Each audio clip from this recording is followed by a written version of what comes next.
ये दुख से युद्ध करते करते कुछ लोग मर जाते हैं। कई लोग ऐसे हैं जो दुखों की चपेट में आके आत्महत्या कर लेते हैं। हाँ या ना? जरा दुख आया, जरा व्यापार में नुकसान हुआ, जरा घाटा हुआ, कई लोग आत्महत्या कर लेते हैं। बोलो हाँ। नहीं, कुछ लोग फांसी लगा लेते हैं ट्रेन के नीचे, तो कोई पानी में कूद जाना, आग, सब कुछ आप जानते हैं। कितने लोग डिप्रेशन में आके मर जाते हैं, नहीं आते? आपने रोज आए दिन ये खबर हम लोग सुनते हैं। ये लड़का लड़की परीक्षा में कम नंबर आते हैं तो कुछ बच्चे फांसी लगा लेते हैं। ये आप तो हर साल परिणाम आते समय आप सुन लेते हैं कहीं ना कहीं ये घटनाएं। क्यों भाई? दुख किसके जीवन में नहीं था या नहीं है? आप में से कितनों के जीवन में दुख है, जरा बताओ। सबके जीवन में दुख है और हम सब दुख से लड़ाई कर रहे हैं। अब बात इतनी है कि या तो हम जीत जाएं या तो हम हार जाएं। जिसके पास कृष्ण जैसा मार्गदर्शक होगा वो कभी हार नहीं सकता। यदि जीवन की लड़ाई में आपको जीतना है तो कृष्ण का मार्गदर्शन गीता वो ले लो। कथा सुनो। आज का यूथ कमजोर है। आज का नौजवान लड़का लड़कियां बोलो कमजोर हैं। बाहर से दिख तो रहे हैं, भीतर से बहुत कमजोर हैं। इतने कमजोर हैं कि जरा नंबर कम आने पर लड़का लड़कियां मर जाते हैं, आत्महत्या कर लेते हैं। किसी लड़के ने छोड़ दिया तो कुछ लड़के उसके प्रेम में मर जाते हैं कि हम जी तेरे से प्यार करते थे, अब तो हम लैला मजनू बनेंगे, मर गए। कमजोर हैं ये लोग। इनके जीवन में जरा दुख आया तो ये हार गए। आत्महत्या करने वाला क्यों आत्महत्या करता है? उत्तर दो जोर से मेरी मां। क्यों आत्महत्या करने वाला क्यों आत्महत्या करता है? बताओ बेटा, क्यों? क्यों? क्योंकि वो कमजोर है। क्योंकि वो जोर से। आप अपने बच्चों को मजबूत बनाओ। अपने बच्चों को यह भी पढ़ाओ कि बेटा दुख आए तो हिम्मत नहीं हारना, डट के सामना करना। आओ संकट आओ मुसीबत आओ, हम लड़ेंगे। भागेंगे क्यों? आत्महत्या क्यों करें? लड़ेंगे क्यों जी? बात क्या कहते हो? क्या समझ में आया? सुदामा तो इतने दुखी थे बेचारे, 4-4 दिन चूल्हा नहीं जलता था, बच्चे भूख से तड़पते थे। लेकिन सुदामा ने तो हालातों से लड़ना सीखा ना। और आप लोगों पर जरा संकट आता है, आप तय हो जाते हो, डिप्रेशन में चले जाते हो, डिप्रेशन की दवाइयां खाने लग जाते हो। थोड़ा तो मजबूत बनो ना मेरी माँ, थोड़ा तो मजबूत बनाओ लड़कों को, अपने स्वामी को, अपने पति को, पत्नी को, बच्चों को, सबको। ये बात सही है या गलत है कि आज का इंसान कमजोर है? दुखों से ज्यादा देर दो हाथ होए ना तो टिक नहीं पाता। क्यों? ये बात सही है। आजकल हर आदमी सुख चाहता है और दुख से लड़ना जानता नहीं है। हमने अपने जीवन में बचपन में बहुत दुख देखे हैं। मैं बचपन में गांव में जाकर भीख मांगता था। मैं गाय चराता था। मेरे दोस्त कपड़े पहनते थे, मैं उनके कपड़े देखता था। एक साल में एक जोड़ी कपड़ा दिलाते थे पिताजी मेरे। पैंट पहनता था, उसमें पूरा छेद हो जाता था, पीछे छिन जाता था, चड्डी दिखने लगती थी, तब भी मैं उसे पहनता रहता था। वो दिखाता था पिताजी को, देखो इतना बड़ा छेद हो गया है, अब तो दिला दो। तो जब बोलते थे तब 2 महीने बाद दिलाते थे। मेरी एक मौसी है, वो मौसी कभी आया करती थी साल में एक आध बार, तो वो कुछ कपड़े लाती थी पुराने। मेरा मौसी का एक भाई लड़का है, मेरा भाई, तो वो जो उतार देता था, रिजेक्ट कर देता था, वो ले आती थी। मैं उन कपड़ों को देख के खूब प्रसन्न होता था, उन्हें बहुत अच्छे से पहनता था। इस हाल से, इस हालातों से गुजरे हैं, 1-1 रुपए के लिए तड़पे और तरसे हैं। उन हालातों में भी प्रसन्न थे। वो दुख था। सारे लोग आश्चर्य मानेंगे, आप हंसेंगे मेरी बेबसी पर। मुझे याद है आज भी, मेरे गांव के सारे लड़के पैंट शर्ट पहनते थे और मैं एक लौता था जो चड्डी पहने को उनके बीच में बैठता था। एक बनियान और चड्डी, सब पैंट पहन, मेरे पास थे नहीं, अब थे तो फिर वो फटा था। ऐसे हालातों में हम रहे। और याद रखना साहब, मैं ये सब बातें नहीं बताता ना कहना चाहता, गरीबों का मजाक बहुत उड़ाते हैं लोग। उस समय मेरी चड्डी पकड़ के लोग खींच देते थे, वो थी वही फाड़ देते थे। मैं चड्डी में था तो लोग चाहते थे कि ये नंगा घूमे, इसलिए वो भी फाड़ने का प्रयास था। इन हालातों से हम गुजरे हैं। हमारी मां बताती है कि बारिश में बेटा पानी पूरे घर में ऐसे चूता था, मतलब टपकता था। हमारी माँ हमें लेकर के दूसरे के घर में रात को सोने, पूरा घर, पिताजी माँ जी सब दूसरे के घर कई बार जाते थे सोने के लिए। घर में पानी कहीं सूखा ही नहीं था और टाइल पत्थर थी नहीं, गोबर से लिपता था तो पानी गिरने पर मिट्टी कीचड़ होता था और वो कीचड़ तब तक होता था जब तक सूख ना जाए। तो दूसरे के घर पर सोना मजबूरी थी। उन हालातों से हम चले हैं, गुजरे हैं। गरीबी क्या होती है हमने पुस्तकों में गरीबी पढ़ी नहीं है साहब, देखी, उसमें रहे हैं, उसमें जिए हैं। लेकिन तब भी शिकायत ईश्वर से नहीं थी, तब भी रोते नहीं थे। उन मुसीबत से डट के उस समय भी हम लोग खुश थे, प्रसन्न थे। उस हाल को भी हमारी माँ ने, हमारे पिताजी ने डट करके सामना किया उन दुखों से और जिए हैं।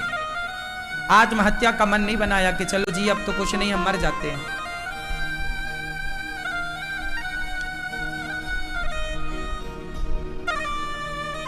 इस तरह हाल था। मैं आपको एक वाक्य आज पहली बार आपको बताऊं।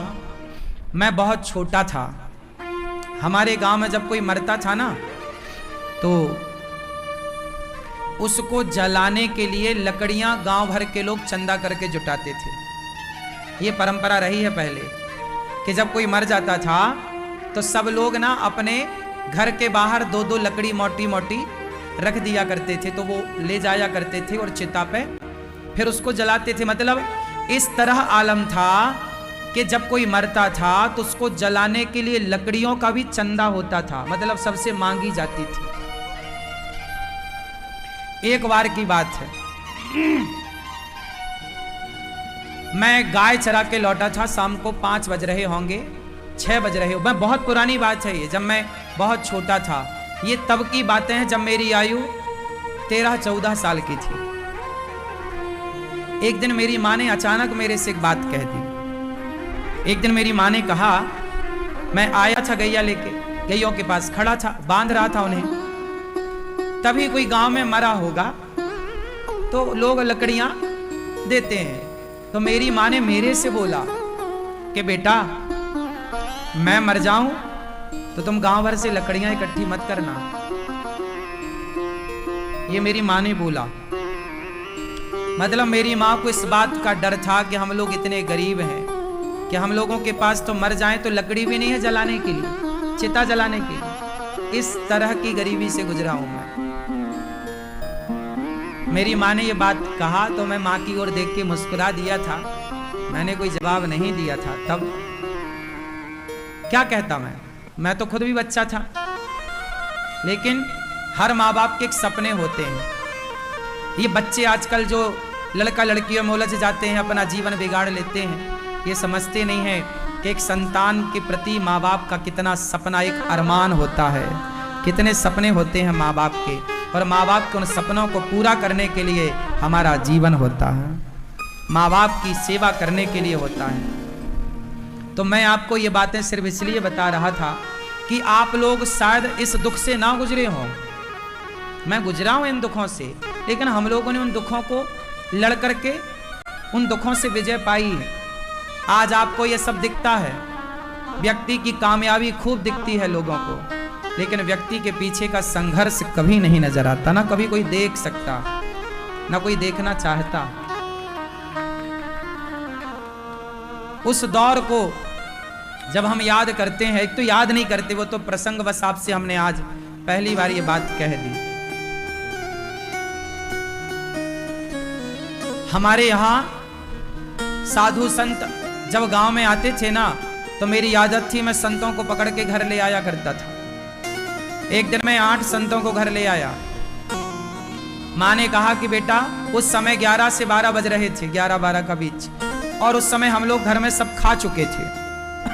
गांव में सुबह का भोजन 10 बजे हो जाता है, तो हम लोग सब खा चुके थे। और जब खा लिए तो संत आए 8-10, मैं ले आया पकड़ के गांव से। गांव में संत आए, बोले भैया भोजन मिलेगा कहीं? मैंने कहा हमारे घर चलो। मैं ले आया। माँ ने कहा कि बेटा संत आ गए, तुम पूछ तो लेते, भोजन नहीं है, सब खत्म हो गया।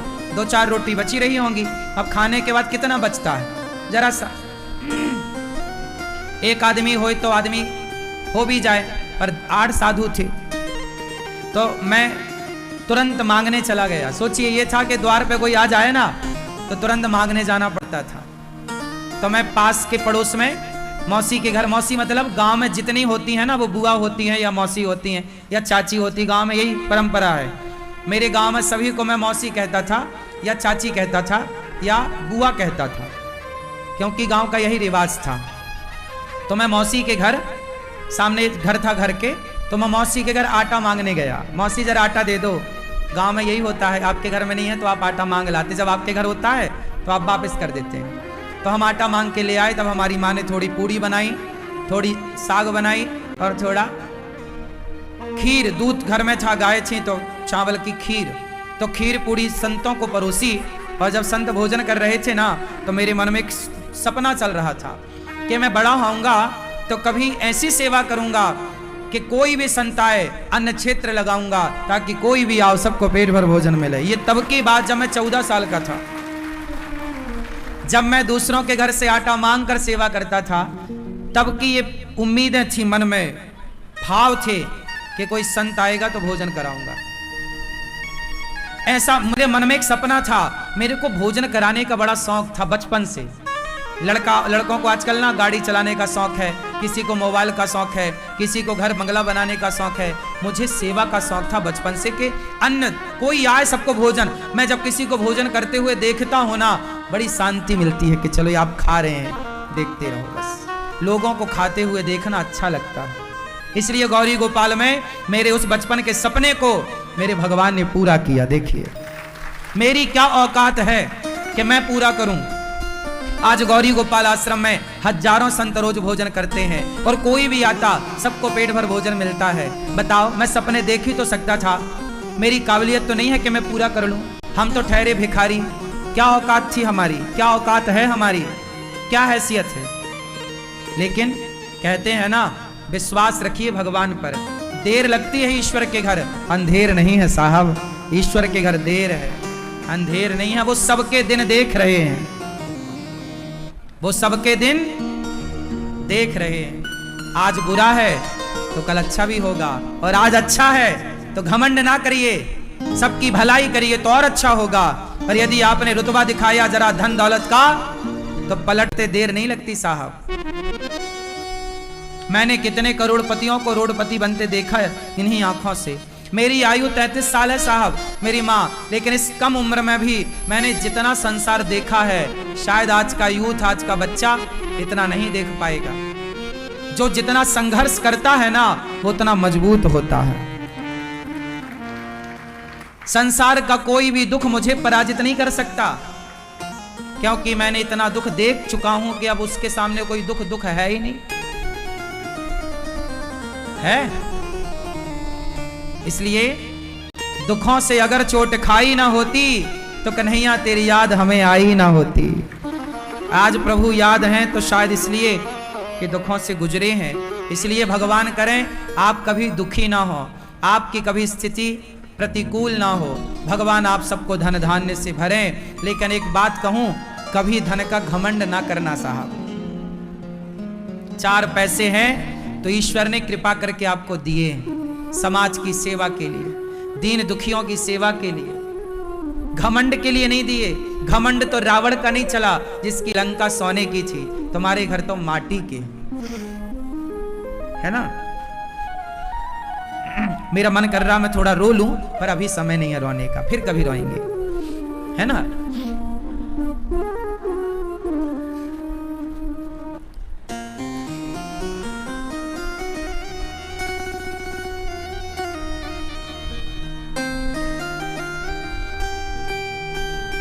जीवन को, अपने बच्चों को, बस मैं आपको अपनी ये कथा इसलिए बताता हूं, ये व्यथा, ताकि आप हारे ना, हर परिस्थिति से लड़ें, इतने मजबूत बने, कोई माई का लाल आपका बाल भी बांका ना कर सके, इतने मजबूत बने। सुखों से तो सब गुजरते हैं, क्या बात है, लेकिन दुखों से गुजरकर भी आप ईश्वर का धन्यवाद देते रहें, उस दुख में भी ईश्वर को ना छोड़ें। सुख में भगवान को सब याद करते हैं, लेकिन आप दुख से गुजरकर भी आप ईश्वर को याद किए रहें, भगवान की शरण में रहें, भगवान के प्रति समर्पित रहें, ये बड़ी बात है। कभी घमंड न करना भैया, बहुत जिम्मेदारी से मैं ये बात कह रहा हूं आपको। जो कुछ है वो ईश्वर का दिया प्रसाद है, मेरे बाप की बफौती कुछ भी नहीं है। जो कुछ हमारे पास है वो ईश्वर का दिया प्रसाद है, इसलिए उस प्रसाद को समाज की सेवा में लगाओ। भला करने से आपका भला होगा। पैसा कमाना, मैं बहुत पैसा कमा लूं, क्या करूंगा पैसे, मैं खुद सोचता हूं मैं करूंगा क्या पैसे का। मैं पैसा उतना ही आप लोगों से मांगता हूं जितने की जरूरत है। गौरी गोपाल आश्रम में वृद्ध माताएं रहती हैं, 285 माएं हैं। इन माओं की सेवा मैं क्यों करता हूं, मैं पांव क्यों दबाता हूं माओं के। आज तक किसी आपको आपने सुना कि कोई वृद्धाश्रम खोल के उन माओं के पांव दबा रहा हो। गौरी गोपाल आश्रम में यह दास सबके पांव दबाता है माओं के। क्यों, मुझे पता है कि जब अपने ठुकराते हैं ना तो पीड़ा क्या होती है। इन माओं की पीड़ा मैं जानता हूं, क्योंकि मैं उस पीड़ा से गुजरा हूं। खग जाने खग ही की भाषा, जिसके पैरों में बिमाई फटी ही नहीं वो पीर पराई क्या जाने, और जिसने बेटी को जन्म दिया ही नहीं वो बेटी की विदाई क्या जाने, है ना। मैं जानता हूं कि जब आप घर से बेघर होते हैं तो आपका दर्द क्या होता है। मेरे साथ ये भी घट चुका है। मैं जब छोटा था तो मेरे पिताजी मंदिर में पूजा करते थे, तो जिनका मंदिर था हम लोग उनके मंदिर में रहते थे। उन लोगों ने हम लोगों को सावन के महीने में निकाल दिया। चलो, उस समय हम लोगों के पास रहने का घर नहीं था। पिताजी ने बोला कि बारिश तो निकल जाने दो, फिर चले जाएंगे। नहीं नहीं, अभी नहीं निकले तो सामान सड़क में फेंक दिया। कैमरा नहीं था उस टाइम पर, लेकिन आंखों ने वो सब कैप्चर कर रखा है। सब कुछ कुछ याद है कि कैसे वो सामान फेंक रहे थे, कैसे सामान बाहर पड़ा था। हम लोग निकल गए, बेघर हो गए। कुछ दिन किसी के घर रहे, किसी और मंदिर में सेवा की। फिर 20,000 रुपए का घर बनाया था पिताजी ने। इंदिरा आवास योजना का पैसा निकलता था ना, सरकार देती थी घर बनाने का, जिसमें 20,000 मिलता था तो 5,000 घूस देनी पड़ती थी, 15,000 हाथ आता था। उसमें फिर पिताजी ने एक घर बनाया छोटा। अब 15,000 का घर कैसा, वो उस घर में हम लोग ईंट ही ईंट, प्लास्टर नहीं था उसमें, माटी की चिनाई थी, सीमेंट की चिनाई नहीं, माटी की, और कोई प्लास्टर नहीं था, छपाई नहीं थी। उसमें रहे वर्षों तक। फिर तो बेघर क्या होता है, आजकल बेटा अपनी मां को घर से निकाल देता है, ना निकालता तो वृद्धाश्रम में माताएं क्यों होती। वो बेघर माओं का दर्द शायद आप में से कोई जाने ना जाने। मैं बेघर हो चुका था बचपन में एक बार, तो मैं जानता हूं कि बेघर होने की पीड़ा क्या है। इसलिए मैं उन बेघर माओं के लिए आपसे कहता हूं कि एक घर बन रहा है वृद्ध माओं के लिए। ये गौरी गोपाल आश्रम का निर्माण हो रहा है। ये घर किसके लिए, वृद्ध माओं के लिए बन रहा है। तो उन बेघर माओं के लिए आप एक छोटा सा घर बनाने का सहयोग करिए। इसलिए बोलता हूं कि थोड़ा थोड़ा दान करिए, सहयोग करिए, क्योंकि आप सबके दान से गौरी गोपाल आश्रम में 285 माओं की सेवा होती है। उनका रहना खाना सब कुछ। 150 बच्चे पढ़ते हैं गौरी गोपाल गुरुकुल में, गरीब परिवार के बच्चे हैं। वो उनका रहना खाना पढ़ना लिखना सब फ्री, वो पढ़ते हैं। गौरी गोपाल जी की रसोई अखंड चलती है। आप में से कितने लोगों ने प्रसादी पाई गौरी गोपाल जी की रसोई में? सबने पाई, प्रसाद अच्छा था, अच्छा था। यही सेवा है। मेरे काम करने से, मेरे भीख मांगने से इतनी सारी सेवाएं होती हैं, इसलिए मुझे लगता है कि मैं आपके द्वारा मांग कर, देखो मेरी कोई फैक्ट्री नहीं है, ना कोई बिजनेस है, ना व्यापार। बिजनेस व्यापार करने का कोई मन नहीं है कि अब पैसे का करेंगे क्या, मैं पैसे जोड़ के क्या करूंगा बताओ।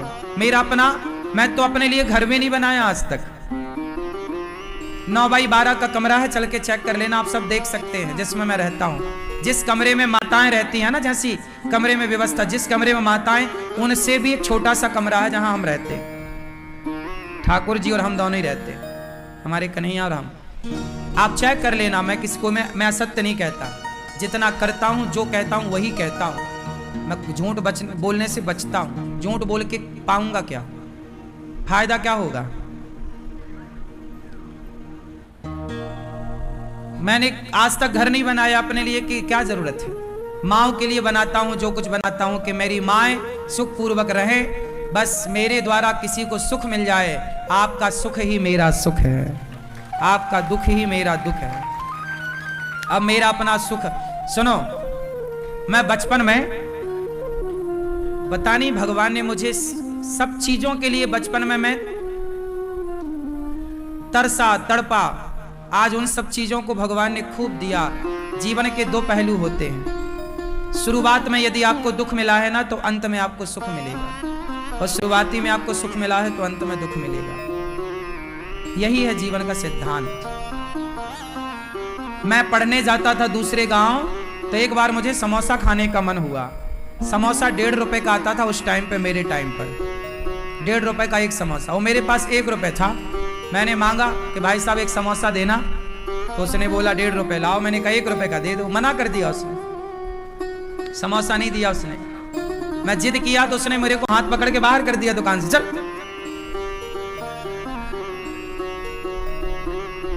ऐसे एक एक चीज के लिए तरसना पड़ता था, लेकिन तब भी खुश, आज भी खुश। इसलिए मैं कभी घमंड नहीं करता, क्योंकि मुझे अपने वो दिन याद हैं। मुझे अपने वो सारे दिन, घमंड किस बात का करूं, घमंड नहीं करता। जो है वो प्रभु ने सेवा के लिए दिया है, इसलिए मेरा प्रत्येक क्षण, समय और आपका दिया 1-1 रुपया सेवा में ही खर्च होता है। एक ही संकल्प, एक ही नारा, सेवा ही है धर्म हमारा। इसलिए कहता हूं, ये अनिरुद्धाचार्य आप सबकी माओ की सेवा के लिए कुछ मांगे ना, कि माओ को आश्रम बना रहे हैं, माओ के लिए कमरे बनाना है, पलंग खरीदना, गद्दे खरीदना, 250 से अधिक माएँ हैं, तो भैया लगता है ना, पैसा तो लगेगा। आपसे मांगता हूं, मना मत किया करो। कोई मैं अपने लिए नहीं मांगता। आपका धन जब सेवा में लगेगा तो आपको वह धन कई गुना बढ़कर ही वापस मिलेगा। मैं गांव में जब भीख मांगता था ना, तो जिनके घर में भीख मांगता था, आज वो लोग बड़े खुश हैं। आज वो सबसे कहते हैं खुशी से, मुझे गांव में लोग, मेरा नाम गांव का अन्नू है। क्या नाम है मेरा गांव का? ANNU, अन्नू। तो गांव के लोग आज भी हमारे खुशी से बताते हैं कि अन्नू पंडित जी हमारे यहाँ भिक्षा मांगने आते थे। तो आज भी मैं जिन जिन के यहाँ भिक्षा मांगने गया, सच बताऊं आज वो सब संपन्न है। भगवान की खूब कृपा है। जब आप देते हैं तो भगवान आपको भी भर भर के देते हैं। और मैं अपने गांव के लोगों का बहुत ऋणी हूं, सदा ऋणी रहूंगा कि उन लोगों ने मेरी झोली में भिक्षा दी, क्योंकि वो ना देते तो हम भूखे ही रहते। इसलिए मैं एहसान नहीं भूलता। मैं हर उस व्यक्ति का एहसान मानता हूं जो मुझे एक मुट्ठी चावल भी कभी दिया था भीख में। नमक के 4 ढेले भी किसी ने दिए होंगे तो मैं उसका धन्यवाद ही करता हूं। इसलिए आप लोग सेवाओं के लिए मना मत किया करो। आगे